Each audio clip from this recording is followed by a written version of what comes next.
Makita diri sa Bislig mga loves, ang pinakalapad nga waterfall sa tibuok Pilipinas ang Tinoyan Falls. Get ready kay atong adtuon, medyo layo-layo gyud ni atong biyahe kay pangalan pa lang daan Tinoyan, tuyuon yun siya adto.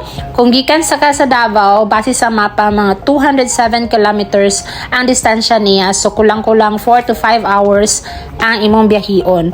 Pasulod na mi ani og Tagum ug unsay naa diri sa Tagum nga nindot hapitan. Anyway, agi lang sa ata. Sa kalayo niya makaagi gid mo 7 ka bungtod, 4 ka suba, charot lang.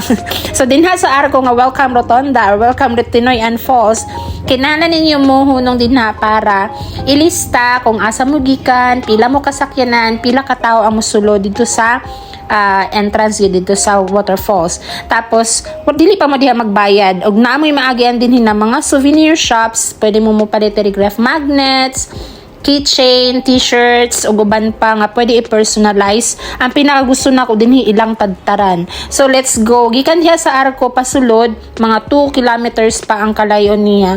Dol-dol na ta sa exciting part, makita na ninyo ang parkingan og napoy mga tindahan din na nga pwede ninyo mapalitan og mga extra food og extra t-shirt og panligo. This is it, pansit. Dinhi na magbayad og entrance kung pila mo kabuo. Kung gusto ninyo mo kuha og cottage na small or big cottage, na apoy tables lang na small or big tables, mao na ilahang mga rate. Sa mga gusto mag-overnight, wala sila room rental pero allow nila ang magdala og tent. Ay designated area para sa mga campers kung asa ninyo ibutang inyuhang tent, instructionan lang mo nila kung asa dapit tapos go na dayon mo. Any food na pwede ninyong dalaon, walay corkage. Bisan pag magdala mo dali lechong baka, zay, pwede kaayo, zay. Basta pang hipusan jud mo kay mahal kaayo ang penalty sa magkatag-katag. Mao nang hipusa jud ang inyong mga basura mga loves ug ilabay sa saktong basurahan para ma-preserve pod ang inani kanindot nga lugar para sa sunod generation makita gid nila kung unsa kanindot ang Philippines. Charot. Og ang pinaka main attraction po dinhing dapita mga loves is everyday naada mo makita dinhing nga rainbow between 6 o'clock to 11 o'clock in the morning. Kaso naabot mi ani is 12 o'clock na, hapit na 1, wala na namo naabtan. So dapat early mo para makita ninyo.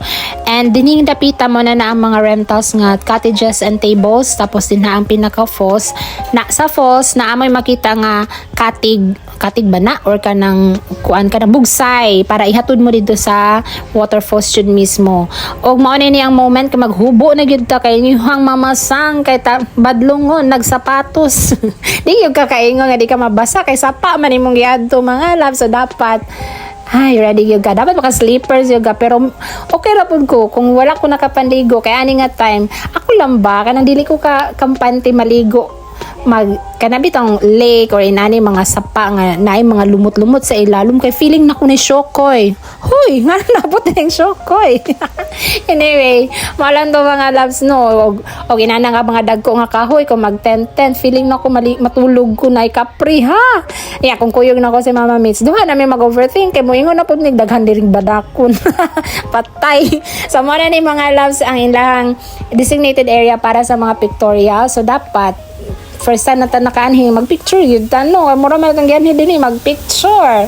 Bali mo na ni part 2 sa muang celebration kanami mga loves. So hapit-hapit version lang ni siya. Wala gid may plano ani gid maligo.